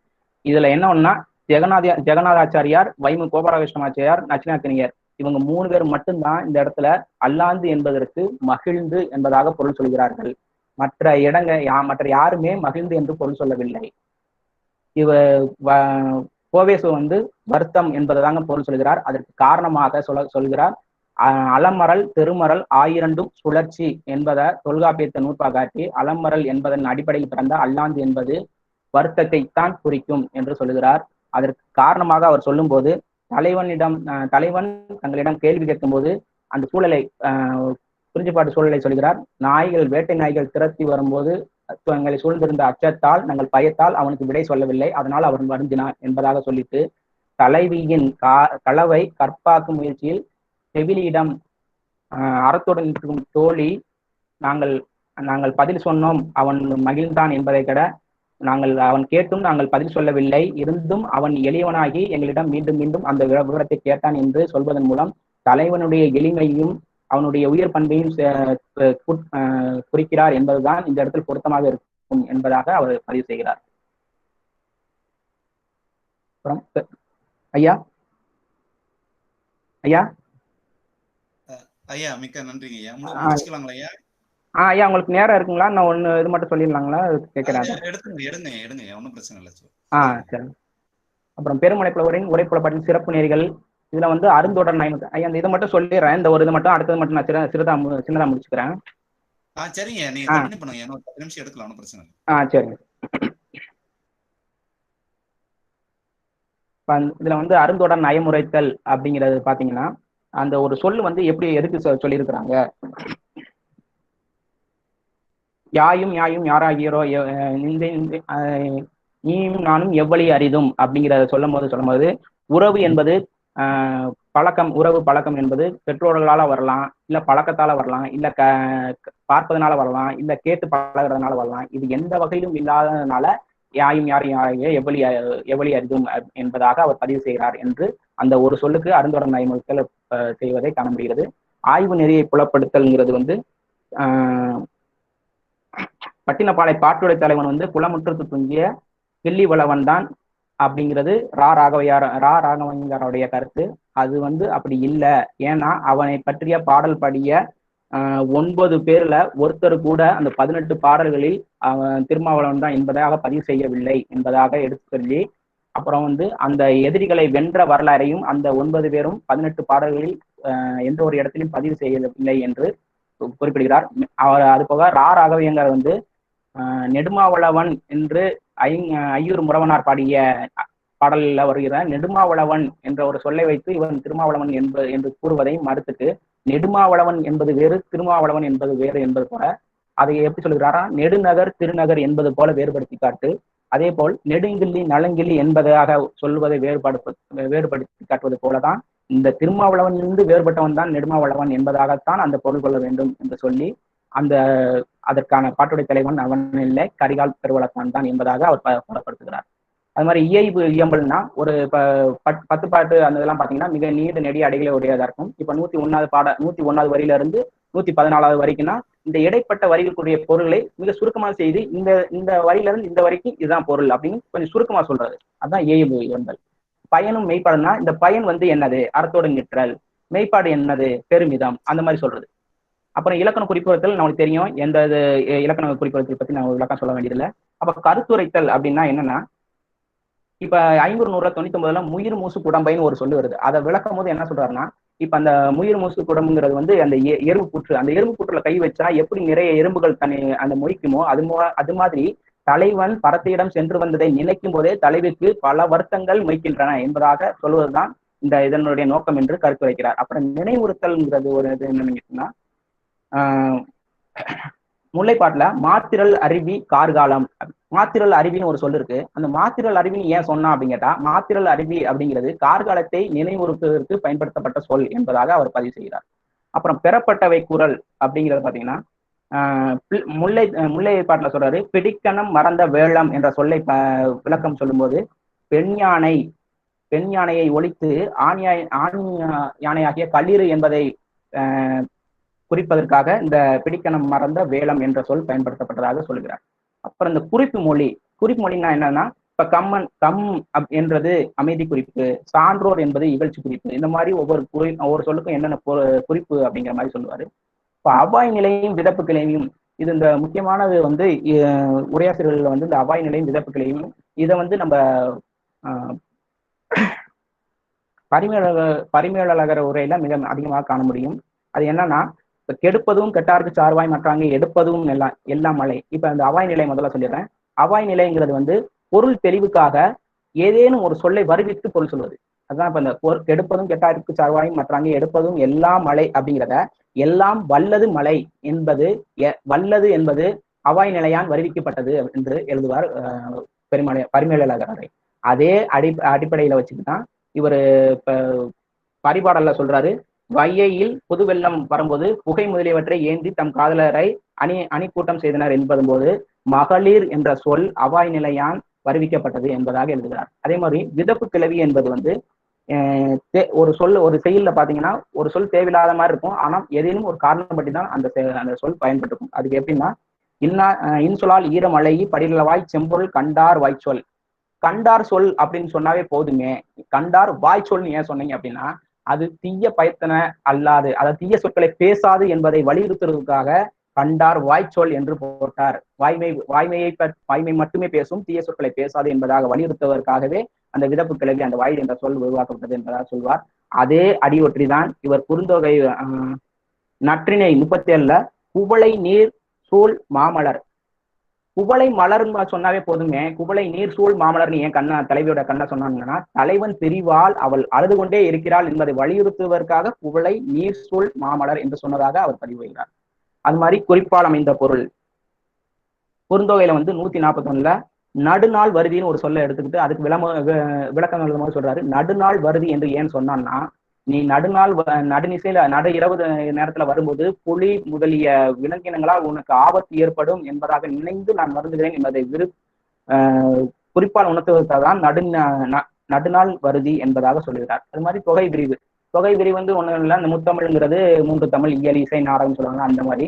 அப்புறம் வைப்பு முறை விளக்கம் வந்து இதையும் பரிமேலழகர் உரையில அதிகமா காணலாம். ஒரு இயல் ஏன் இந்த இயலுக்கு அப்புறம் இந்த இயல் வச்சாரு அப்படின்னு அவர் காரணம் சொல்லுவாரு. அது மாதிரிதான் இதுவும். அதுல குறிஞ்சி பாட்டுல 239 அடியில சொல்றாரு, இரவல்ங்கிற ஒரு சொல்ல குறிக்கும் போது இது இரவுக்குரிய குறித்தது. ஏன் பகல்குரிய குறிக்கலன்னா, இரவுக்குறி பகல்குறி இந்த இரண்டில் சிறப்புடையது இரவுக்குறி, அதனால இந்த இரவுக்குரிய பகல்குறிக்கு முன் வைத்தார் என்று வைப்பு முறையின் சிறப்பு பற்றி கூறுகிறார். அப்புறம் நயமுறைத்தல் வந்து பாத்தீங்கன்னா குறிஞ்சி பாட்டுல 128ல இருந்து 132 அடிக்குள்ள அவர் சொல்றாரு, அந்த வேல் வீரர்கள் இருக்காங்க இல்லையா, அந்த வேல் வீரர்களின் சினம் போல் சினந்த நாய் அப்படிங்கிறாரு. அதுக்கு உரையை சொல்லும் போது அவர் சொல்றாரு, ஒரு வில் வீரன் சினந்தானா வில்ல எடுக்கணும், அம்ப எடுக்கணும், அதை வைக்கணும், குறிப்பாக்கணும், விடணும். அதே மாதிரி ஒரு வால் வீசும் வீரன் எடுக்கணும்னா உரையில இருந்து வாளை எடுக்கணும், அப்புறம் வீசணும். ஆனால் இதற்கெல்லாம் கொஞ்சமாவது நேரமாகும். ஆனால் ஈட்டி எறியவன் வேல் வைத்திருப்பவன் சினந்தால் அடுத்த நொடியே அதை எரிந்து விடுவான். அந்த போல் நான் நினைத்த நேரத்தில் சட்டுன்னு ஒரு சினம் வரக்கூடிய போல் இருந்தன அந்த நாய்கள் அப்படிங்கிறதுனாலதான் அதுக்கு இந்த மாதிரி வேல் வீரனை ஒப்பிட்டு காட்டினார் என்பதாக நயமுறைத்தார். அப்புறம் மாறுபாடு நீக்கல் வந்து முல்லைப்பாட்டுல கவைமுற் கருவியின் வடமொழி பயிற்சி கல்லா இளைஞர் கவலங்கைப்ப அப்படிங்கிற இடத்துல நீங்க வடமொழி தெரியுங்கிறீங்க, அவனை போய் கல்லா இளைஞர்னு எப்படி நீங்க சொல்றீங்க அப்படின்னு மாறுபாடு வருமா அப்படின்னு கேட்டா, இல்லை, மூல நூலாசிரியன் அப்படி மாறுபாடு செய்திருக்க மாட்டான் என்பதால் மூல நூலாசிரியரை எந்த ஒரு இடத்துலையும் இவர் மறுப்பதே கிடையாது. அதுக்கு அவர் என்ன காரணம் சொல்றாருன்னா, அவர்கள் வடமொழி தெரிந்தவர்களாக இருந்தாலும் யானையை பயிற்றுவிக்கும் மொழிகள் அன்றி பிற மொழிகள் தெரியாது என்பதாக பதிவு செய்கிறார். இப்ப கூட விளையாட்டா சொல்லுவாங்க, இங்கிலாந்துல வந்து தினக்குழியா இருப்பவங்க கூட நல்லா ஆங்கிலம் பேசுவானா அப்படின்னு கேட்டா, அது அவங்களுக்கு அது வாழ்விட மொழி, அது அவங்களுக்கு தெரிந்துதான் ஆகும் தாய்மொழி. அது மாதிரி இவர்களுக்கு இந்த பயிற்று மொழி தொழில் மொழிங்கிறது வடமொழியாக இருந்தாலும் அந்த மொழி தவிர்த்து மற்ற மொழி தெரியாதவர்களால் அதனை கல்லா இளைஞர் என்று சொன்னதாக சொல்றார். இந்த பாடபேதம் சுட்டங்கிறது இந்த உரையாசிரியர்கள் பத்தி பேசும்போது பாடபேதம் மட்டுமே மிகப்பெரிய ஒரு தனி தலைப்பாக எடுத்து ஆய்வு பண்ணலாம். மிக நுட்பமாக செய்ய வேண்டிய ஆய்வாக அது அமையும். அதனால அந்த பாடபேதம்ங்கிறது என்னுடைய அளவுல நான் என்னென்ன பாடபேதம் சொல்லித்தரங்கிற மகவையில மட்டும் சொல்லி நிப்பாட்டி இருக்கிறேன். அப்புறம் வந்து இந்த மேற்கோள் சுட்டும் இலக்கிய புலம் என்பது சங்க இலக்கியத்துல இருந்து உரை காட்டியிருக்கிறாரு, மேற்கோள் காட்டியிருக்கிறாரு. அது மாதிரி பக்தி இலக்கியம், சிற்றிலக்கியம், நீதி இலக்கியம், எல்லா வகை இலக்கியங்களும் இலக்கணத்துல இருந்தும் தொல்காப்பியன், நன்னூல், புறப்பொருள், வெப்பமலை எல்லா இடத்துலயும் இலக்கணத்துல வந்து ஒவ்வொரு சான்றுக்கு தேவையான இடங்களும் மேற்கோள் காட்டியிருக்காரு. அது மாதிரி உயிரியல் புலமைனா அது ஒரு மரம், செடி, கொடி அந்த வகையில நான் பிரிச்சிருக்கிறேன். அது மாதிரி விலங்கு, பறவை அந்த வகையில பிரிச்சிருக்கிறேன். நேரம் கிடைச்சா நீங்க கேள்வி கேட்டா நான் அதை சொல்றேன். அது மாதிரி வரலாற்று புலமைங்கிறது அந்த கோசருடைய வரலாறு அந்த மாதிரி இதெல்லாம் முக்கியமான இடங்கள்ல அவர் தேவையான இடங்கள்ல அதை பதிவு பண்றார். வானநூல் புலமைனா அந்த ஞாயிறு மண்டலம் அதை பத்தியான செய்திகள்லாம் வரும்போது அதை கொஞ்சம் விரிவாகவே எழுதுறாரு. மேசராசி அந்த 12 ராசிகள் பத்தி இல்லையா, ஓரைகள் சொல்லுவாங்க, அந்த மாதிரி செய்திகள்லாம் அவர் உரைகளோட பதிவு பண்றாரு. சமுதாய புலமைங்கிறது வந்து கார்த்திகை மாதத்துல மலை உச்சிகள்ல வந்து விளக்கேற்றி வழிபட்ட இதெல்லாம் சொல்றாரு. அப்புறம் இருமுறை புலமைங்கிறது வந்து இப்ப தசம் அப்படின்னா 10, இது வந்து வடசொல் அப்படிங்கிறாரு.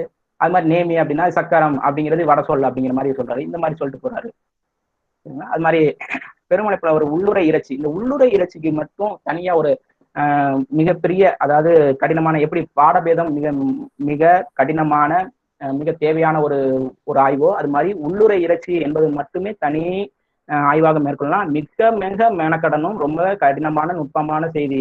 இப்போ என்ன அளவுல நான் இதுல வந்து மிக சுருக்கமா சொல்லிடுறேன்னு வச்சுக்கோங்களேன். உள்ளுரை இறைச்சி என்பது அக இலக்கியங்களுக்கு உரிய கருப்பொருள்களை அடிப்படையாக கொண்டவை.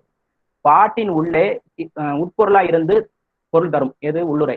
ஓமையும் பொருளும் ஒன்றென தோன்றும். உள்ளுரைக்கு பொருள் கொண்டால் மட்டுமே செய்யுளின் பொருள் முழுமையிடும். இதற்கு இது என்ற வகையில், அதாவது 1:1. இப்ப நெல்லை கொடுத்து மீனை வாங்குறான் அப்படின்னு ஒரு செய்தி வந்ததுன்னா, நெல்லுங்கிறது வந்து தலைவி, மீனுங்கிறது பறத்தை. அப்ப 1:1 அந்த வகையில இருக்கும். சரிங்களா? அப்ப இறைச்சிங்கிறது பாட்டின் பொருளுக்கு முற்றிலும் தனித்து நின்று நுட்பமாய் பொருள் தரும். நுட்ப பொருள் புரியாவிடனும் பாட்டின் பொருள் மதிப்படையாது. எப்படி? அது மாதிரி 1 முதல் 5 வரை, ஓரறிவு முதல் 5 அறிவு வரையிலான அஃறிணை உயிரினங்களின் செயல்பாடுகள் மற்றும் காதல் உணர்வின் வழி மக்களின் காதல் உணர்வை சுட்டும் வகையில் அமையும். இதுதான் இறைச்சி. சுருக்கமா சொல்றேன்னா என்ன பாத்தீங்கன்னா, இப்ப இந்த கலித்தொகையில தெரியும் உங்களுக்கு, தலைவன் காட்டுக்கு போறான். அங்க வந்து அந்த மான் வந்து தன்னுடைய பெண் மானுக்கு தன்னுடைய நிழலை கொடுத்து இது பண்ணுது. அது மாதிரி ஆண்புறா வந்து பெண்புறாவுக்கு விசிறி விடுகிறது. அது மாதிரி யானை வந்து பிடியூட்டி பெண் ஒன்றும் கழிதுங்கிறது மாதிரி பெண் யானை குடிக்கட்டும் என்று விட்டு வருகிறது. அதுவும் குடிக்காம இருக்கிறது அப்படிங்கிற மாதிரி சொல்லிட்டு, அதையெல்லாம் தலைவன் பார்க்கும்போது அந்த 5 அறிவு உயிரினங்கள் கூட தன்னுடைய இணையிடம் இவ்வளவு அன்பாக இருக்கிறதே, நம்ம தலைவியை பிரிய விட்டு வந்துட்டோமே என்பதை சொல்வதாக சொல்லி அந்த பாடல் முடிஞ்சிருது.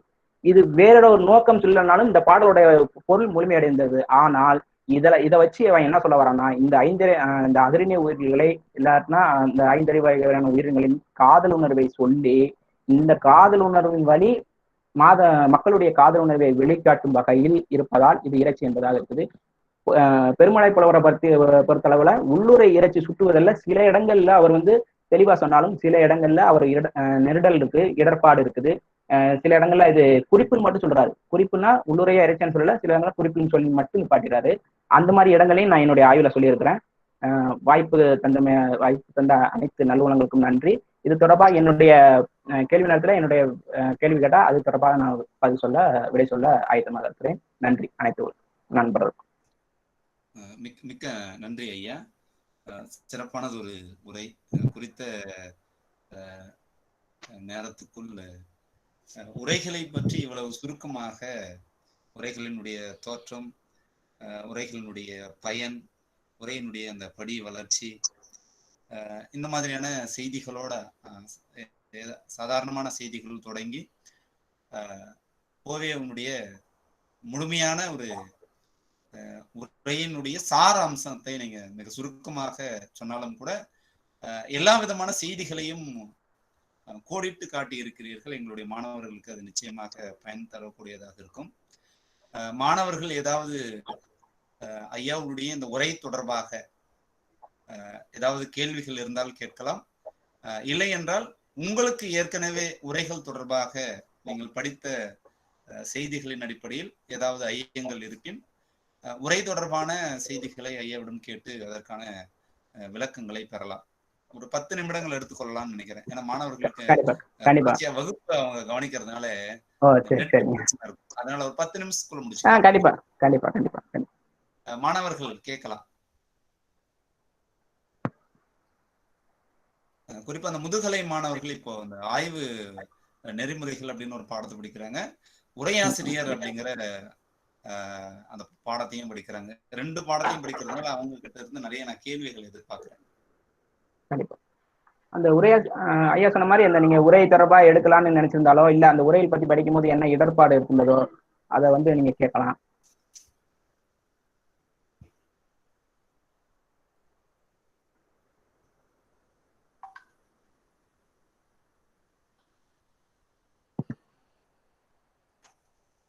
எதுவும் சந்தேகம் இல்லையா? ஐயா வணக்கம் ஐயா. வணக்கம் தம்பி. இப்போ உரைகள் அப்படின்னு மென்ஷன் பண்ணும்போது பொது நகரம் ஐயா. ஆமா, அதை நான் எப்படி எடுத்துக்கிறதுன்னு எனக்கு தெரியல. அதை பத்தி கொஞ்சம் சொன்னீங்கன்னா நல்லா இருக்கும். பொது நகரமா? உரைகள் பிராக்கெட்ல வந்து அடைப்புக்குறிக்குள்ள மேல் நோக்கு நகரம் போட்டு அப்புறம் இங்கிட்டு பொது நகரம் போட்டுங்க, அதை கேக்குறீங்களா? ஆமாய்யா. அந்த மேல் நோக்கு நகரம் வந்து உரைகள், அதாவது அந்த ஸ்டோன், அந்த உரைச்சி பார்ப்பாங்களா, தங்கத்தெல்லாம் உரைச்சி பார்ப்பாங்களா அது. இந்த உரைகள் அந்த இது பொது நகரம் வந்து உரையின் பன்மை, பல்வேறு உரை நூல்கள் அப்படிங்கிறத குறித்தான பன்மை. அந்த இந்த உரைகள் வந்து உரை கல்லாவும் பயன்படுகிறது என்பதாக ஒரு நயத்துக்காக நான் அப்படி போட்டேன். நன்றி ஐயா. அதான் நன்றிங்க நன்றிங்க. ஐயா நான் இன்னும் ஒரே ஒரு செய்தியை மட்டும் நான் பதிவு பண்ணிக்கிறேங்க ஐயா. சொல்லுங்க ஐயா, சொல்லுங்க, நீங்க தொடரலாம். இப்ப என்ன ஒரு செய்தி விட்டு போச்சு. அதாவது நான் என்னுடைய பேராசிரியர் சொன்னேன், ஞானசம்பந்தன் ஐயா, அவங்க நான் உரை பத்தி ஆய்வு பண்ண போறேன்னு சொன்ன போதே அவங்க சொன்னது என்னன்னா, பெரும்பாலும் எல்லாருக்கும் தெரிந்த உரைன்னா நச்சிராக்கினியர் உரை, பேராசிரியர் உரை, இளம்புறன் உரை, இந்த மாதிரியே எடுத்த மிக தெரிந்த உரையாசிரியர்களை மட்டும் செய்யாமல் நிறைய உரை எழுதியிருப்பாங்க. ஆனா அவங்க வெளி உலகத்துக்கு தெரிஞ்சிருக்க மாட்டாங்க. அந்த மாதிரியான நபர்களை எடுத்து வெளிக்கொண்டு வந்தால்தான் உன்னுடைய ஆய்வும் சிறப்பா இருக்கும், அவர்களுடைய தமிழ் பணியும் வெளியே உலகத்துக்கு தெரிய வரும் என்பதை சொன்னார். அதன் அடிப்படையில தான் வைமு கோபாலகிருஷ்ணமாச்சாரியார் என்ற ஒரு மாபெரும் உரையாசிரியர் சக்கரவர்த்தி என்று அவருக்கு பெயர். உரையாசிரியர் எழுதிய மூவை அரவிந்தன் அவர் சொல்லியிருப்பார். உரையாசிரியர் சக்கரவர்த்தி என்ற பட்டத்தில் கூடியவர் வந்து வைமு கோபாலகிருஷ்ணமாச்சாரியார். அவர் பத்தியான அதாவது குறிப்பு வந்து பெரும்பாலும் தெரியல. அவரு மகாபாரதத்துக்கு முழுமையாக, வெள்ளிபாரதத்துக்கு முழுமையாக உரை எழுதிக்கிறார், கம்பராமாயணத்துக்கு முழுமையாக உரை எழுதியிருக்கிறார். அது போக திருக்குறள் பரிமேலழகருக்கு உரைக்கு உரை எழுதியிருக்கிறார். அது மாதிரி நிறைய உரை வந்து எழுதியிருக்கிறார். அவர் பட்டியலும் இது போல் மிக நீண்ட பட்டியலில் உரை எழுதியிருக்கிறார். அவருடைய உரை எழுதுவதற்கு, அவர் உரை எழுதியதை படிப்பதற்கே நம்மளுக்கு வாழ்நாள் பத்தாது என்பது போல மலைப்பை ஏற்படுத்துகிற அளவுக்கு அவர் உரை எழுதியிருக்கிறார். இன்னொன்னு, அவருடைய யாராச்சும் ஒரு மாணவர் இருந்தால் குறித்து வைத்துக் கொள்ளுங்கள், திருப்பாவைக்கு அவர் எழுதிய அந்த 30 பாடல்களுடைய உரையை வைத்துக் கொண்டே இளநிலை ஆய்வாக இருந்தாலும் சரி, முனைவப்பட்ட ஆய்வாக இருந்தாலும் சரி, செய்யக்கூடிய அந்த ஒரு நூலை வைத்து அந்த 30 பாடலுக்கு அவ்வளவு உரை எழுதியிருக்கிறார். அந்த மாதிரியான உரையை வச்சுதான் நம்ம அவங்களுக்கு அந்த வெள்ளிவாரத்துக்கு வைமுகோ எழுதிய உரையை எடுத்துக்கிட்டு அதனுடைய 18 சக்கத்துல 10 சர்க்கம் மட்டும்தான் நான் எடுத்துக்கிட்டேன் ஆய்வின் எல்லையை கருதி. அது மாதிரி இவரை எடுக்கும் போதும் சங்க இலக்கிய உரையாசிரியர் போனாவே நிறைய உரையாசிரியர் இருக்கிறாங்க. இப்ப பின்னத்தூர் நாராயணசாமி ஒவ்வொருத்தவங்களும் தனித்தனியா எடுத்துருக்காங்க. ஆனா இவர் எழுதின வந்து உரையாசிரியர்கள் பத்தி இவருடைய பதிவு அதிகமாவே இல்லை. 10 பாட்டு 8 தொகையில 18ல 16 எழுதியிருக்கிறாரு. அந்த 16ல வந்து எழுதினாலும் இந்த உரையாசிரியங்கிறதுல இவருடைய பதிவே இல்லை. அது நான் முக்கியமா சொல்லணும்னு நினைச்சேன். அது அதாவது நான் தமிழ் இலக்கிய வரலாறு இவரை பத்தி ஆய்வு இது பண்ணும்போது வாழ்வியல் கஞ்சி இதெல்லாம் தேடி பார்த்துட்டு அப்புறம் தமிழ் இலக்கிய வரலாறுல மூவே அரவிந்தன் உரையாசிரியரை பற்றிய புத்தகம் எழுதிய மூவே அரவிந்தனை இவரை பற்றிய குறிப்பே எழுதல. அதுபோக 17 தமிழ் இலக்கிய வரலாறு நூல்களை, தமிழ் இலக்கிய வரலாறுங்கிற தலைப்புல இருக்க 17 நூல்களை நான் ஆய்வுக்கு எடுத்து பார்க்கும்போது அதுல 3 பேர் மட்டும்தான், அதாவது பூவண்ணன் பூவண்ணன்ங்கிற ஒரு ஆசிரியர் எழுதிய தமிழ் இலக்கிய வரலாறுல மட்டும்தான் இவர் எட்டு தொகைக்கு உரை எழுதியிருக்கிறதா சொல்லியிருக்காரு. மற்ற எந்த ஆசிரியரும் இவருக்கு எட்டு தொகை நூலுக்கு உரை எழுதினதே சொல்லல. அது மாதிரி சாவே சுப்பிரமணியமும் எம்.ஆர். அடைக்கலசாமியும் அவருடைய தமிழ் இலக்கிய வரலாறுல பிற உரையாசிரியர்கள் என்ற பகுதியில இவரை பற்றிய ஒரு சிறு குறிப்பை கொடுக்குறாங்க. வாசுதேவன் என்பவர் பிற்கால உரையாசிரியர் என்ற தலைப்பின் கீழே ஒரு உரையை இவரை பற்றிய குறிப்பை தருகிறார். இவர் உதயன குமார காவியத்துக்கு உரை எழுதிய பற்றி எந்த ஒரு நூலிலும் பதிவே இல்லை. அது மாதிரி மிக முக்கியமா வருத்தத்துக்குரிய செய்தி என்னன்னா, உரையாசிரியர்கள் என்பதை தொகுத்து வழங்கிய மூவை அரவிந்தன் கூட இவருடைய தமிழ் பணியை, அதாவது உரை குறிப்பை பத்தி அவர் முழுவா செய்யல. இன்னொரு வருத்தத்துக்குரிய செய்தி என்னன்னா, இவருடைய 10 பாட்டு பதிப்பு வந்து சைவ சித்தாந்த நூற்பதிப்புக்காலத்துல மறுபதிப்பா வருது. 8 தொகை நூல்கள் மறுபதிப்பு கிடைப்பது அரிதாக இருக்கிறது. என்னுடைய ஆய்வின் அந்த முதல் நிறைவுல கூட நான் சொல்லியிருக்கிறேன், இவருடைய நூல்கள் எல்லாம் எந்த ஒரு அதாவது திருத்தமும் இன்றி, அதாவது சில இடங்கள்ல தூக்கிடுவாங்க, சில பகுதிகளில் மட்டும் நீக்கிட்டு அந்த மாதிரி உரை போடுவாங்க. அது மாதிரி எந்த ஒரு நீக்கமும் இல்லாமல் இவருடைய 8 தொகை பதிப்பையும் மறுபதிப்பாக கொண்டு வர வேண்டும் என்ற ஒரு இதை வச்சிருக்கேன். வட அமெரிக்க தமிழ் சங்கம் கரோலினா அந்த பகுதியில வந்து இவருடைய 100ஆண்டு விழாவை கொண்டாடி இருக்கிறாங்க. அப்ப அங்க இருக்க தமிழ் அறிஞர்களுக்கு, வட அமெரிக்க தமிழ் அறிஞர்களுக்கு இவருடைய தமிழ் தொண்டு தெரிஞ்சிருக்கிறது. இங்க அதை பெரும்பாலும் நாம் தெரிந்து கொள்ள தவறிவிட்டோம் என்பதாக நான் சொல்கிறேன். இவருடைய தமிழ் பணியை வெளிக்கொண்டு வந்ததற்கு பெரும்பங்கு வந்து இளங்கோவன் ஐயா அவர்களை சாரும். பாண்டிச்சேரி இருக்காங்க இல்லையா, அந்த உதவி பேராசிரியர் இருக்காங்க இல்லையா, அந்த பேராசிரியருடைய பங்கு இவரை பற்றியான தமிழ் பணி வந்து வெளியே தெரிவதற்கு மிகப்பெரிய காரணமாக இருந்தது. அப்புறம் முன்னாள் முதல்வர் அவருடைய ஆட்சி காலத்துல இவருடைய குடும்பத்துக்கு இளங்கோவன் ஐயா அவர்களுடைய ஏற்பட்ட இந்த செய்திகள்லாம் வந்த பிறகு இவருக்கு ஒரு தமிழ் குடும்பம் இருக்குதா என்பதாக தெரிந்து அவருடைய குடும்பத்திற்கு 10 லட்சம் நிதி உதவி வழங்கப்பட்டது. அப்புறம் அவருடைய நூல்களை எல்லாம் நாட்டுடைமையாக்கணுங்கிற கோரிக்கை வைக்கப்பட்டது. பின்னால் செய்யலாம் என்பதாக போடும்போது காலம் அதற்கு கனிந்து வரவில்லை. அப்புறம் என்னுடைய ஆய்வேட்டில் நான் முக்கியமா சொல்லும் போது என்னன்னா, பின்னிணைப்புல வைக்கும் போது அவங்களுடைய மகன் 2 மகன்கள் இருக்கிறாங்க. ஒரு மகள் இருந்தா பிறந்து குழந்தை நல்லா இறந்துட்டாங்க. அதனால 2 மகன்கள் மட்டும் பசுபதி மாரிமுத்துன்னு இருந்திருக்காங்க. அவங்கள நான் நேர்ல போய் நேர்காணல் எடுத்தேன். என்னுடைய நண்பர்களுடைய உதவியோட அங்க போய் நேர்காணல் எடுத்து அதுல மிகப்பெரிய வருத்தத்துக்குரிய செய்தி என்னன்னா, அவங்க வந்து இவங்க அப்பாவுடைய பெருமை மற்ற உலகத்துக்கும் தெரியலன்னு பார்த்தா அவங்களுக்கே தெரியல. எங்க அப்பா ஏதோ எழுதிக்கிட்டு இருக்காருன்னு நினைச்சோம், ஒரே எழுதுறாருன்னு தெரியாது. இது கையெழுத்து படி வச்சிருக்கீங்களான்னு கேட்டா இல்ல, கையெழுத்து படிலாம் இல்ல அப்படின்ட்டு அவங்களுக்கு விருது கொடுத்தது மட்டும் ஒரு ஷீல்டு மட்டும் பரிசு மட்டும் காட்டினாங்க. சரி, புத்தகம் எது இருக்கான்னு கேட்டா எங்க அப்பாவுக்கு ஒரே எழுதுனதுக்கு ஒரு 4-5 படி தருவாங்க. அது உங்களை மாதிரி யாராச்சும் வந்தாங்கன்னா விருந்தில் அவங்கள பரிசை ஐயா அப்பாவே கொடுத்துருவாங்க அப்படிங்கிற மாதிரி சொல்றாங்க. அவங்களுடைய சரி உங்க வகையில யாராச்சும் தமிழ் படிக்கிறாங்களான்னு கேட்டா முதல் மகனுடைய பேத்தி அவங்க மட்டும் தமிழ் வழியில என்ன தமிழ் படிக்கிறாங்க. நான் போய் நேர்காணல் பண்ணும்போது எதற்கு சொல்ல வருகிறேன் என்றால், உரையாசிரியர் பற்றி ஆய்வு மாணவர்கள் ஏற்கனவே சொன்ன மாதிரி வாழ்நலத்துல இருந்தா அவங்களுடைய சந்ததியினர் இருந்தா அவங்க நேர்காணல் பண்ணணும். அவங்களுடைய கையெழுத்து பிரதி இந்த மாதிரிலாம் எடுத்து அவங்கள சேர்த்து வச்சு பின்னணிப்புல கொடுக்கணும். அவர்கள் தொடர்பான வேற எங்கும் இப்ப நான் வட அமெரிக்க தமிழ் சங்கத்துல அவர்களுடைய 100ஆண்டு விழா கொண்டாடுறதா சொன்னேன் இல்லையா, அந்த மாதிரி செய்திகள்லாம் இருந்தால் அதையும் பின்னணிப்புல எடுத்து வைக்கணும். இதெல்லாம் சொல்லணும். ஏன்னா வைமுகோ கோபாலகிருஷ்ணமாச்சாரியா இருக்கட்டும், பெருமலை புலவராக இருக்கட்டும், உரை வரலாற்றில் மிக அதிகமாக அறியப்படவில்லை என்ற கருத்தை நான் பதிவு செய்கிறேன். நன்றி. மாணவர்கள் வேற எதுவும் கேட்கலாம்?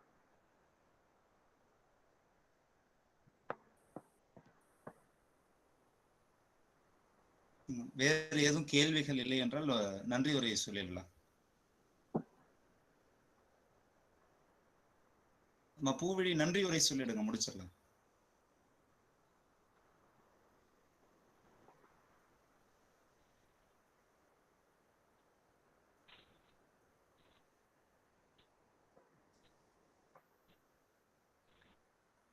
ஐயா ஐயா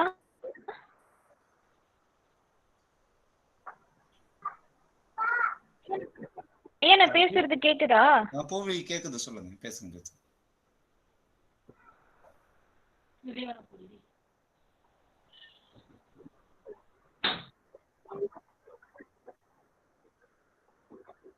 சரிங்க ஐயா. லட்சியம் ஊக்கத்தை உருவாக்கும், ஊக்கத்தால் உயரிய எண்ணங்கள் மலரும், உயரிய எண்ணங்களினால் உழைப்பு திறன் பெருகும், உழைப்பு நற்செயலுக்கு ஆதாரம். ஏபிஜே அப்துல் கலாம் வார்த்தைக்கு இணங்க, ஒருவனுடைய உழைப்பு என்றும் வீணாவதில்லை. ஆய்வு மன்ற இணையவழி கருத்தரங்கத்திற்கு வந்திருக்கும் அனைவருக்கும் என்னுடைய வணக்கங்கள் மற்றும் நன்றிகளை தெரிவித்துக் கொள்கின்றேன். எனக்கு வாய்ப்பு வழங்கிய ஐயா அவர்களுக்கு என்னுடைய முதல் நன்றினை தெரிவித்துக் கொள்கின்றேன். எங்களை என்றும் உற்சாகப்படுத்தி அனைவரையும் வழிநடத்துகின்ற நமது கல்லூரியின் கூடுதல் முதல்வர் தந்தை முனைவர் KA மரியா ஆதித்யராஜ் ஐயா அவர்களுக்கு எங்களுடைய மனமார்ந்த நன்றிகளை தெரிவித்துக் கொள்கின்றோம். துணை முதல்வர் தந்தை தியோஃபில் ஆனந்த் ஐயா அவர்களுக்கு எங்களுடைய நன்றிகள். அடுத்ததாக எங்கள் அனைவருக்கும் உதாரணமாகவும் எங்களை முன்னேற்ற பாதையில் வழிநடத்துகின்ற நமது தமிழ் துறை தலைவர் முனைவர் P பாலசுப்ரமணியன் ஐயா அவர்களுக்கு எங்களுடைய நன்றிகள். இத்தகு இணையவழி கருத்தரங்கினை ஒருங்கிணைப்பு செய்த நமது ஆய்வு மன்ற தலைவர் முனைவர் சந்திரன் ஐயா அவர்களுக்கு எங்களுடைய நன்றியினை தெரிவித்துக் கொள்கின்றோம்.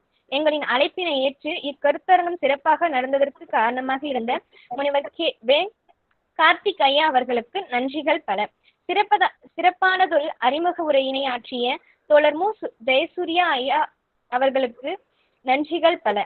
நிகழ்ச்சியினை நன்றாக தொகுத்து வழங்கிய தோழர் சை ஜாஃபர் அவர்களுக்கு நன்றிகள் பல. பெருமலை புலவர் சோமசுந்தரனாரின் உரைநுட்பம் பற்றி இக்கருத்தரங்கில் நாம் தெளிவாக தெரிந்து கொண்டோம். இதற்கு காரணமாக இருந்த அனைவருக்கும் மீண்டும் ஒருமுறை என்னுடைய நன்றிகளை தெரிவித்துக் கொள்கின்றேன். இவ்வளவு நேரம் அமைதியாக இருந்து இக்கருத்தரங்கத்தில்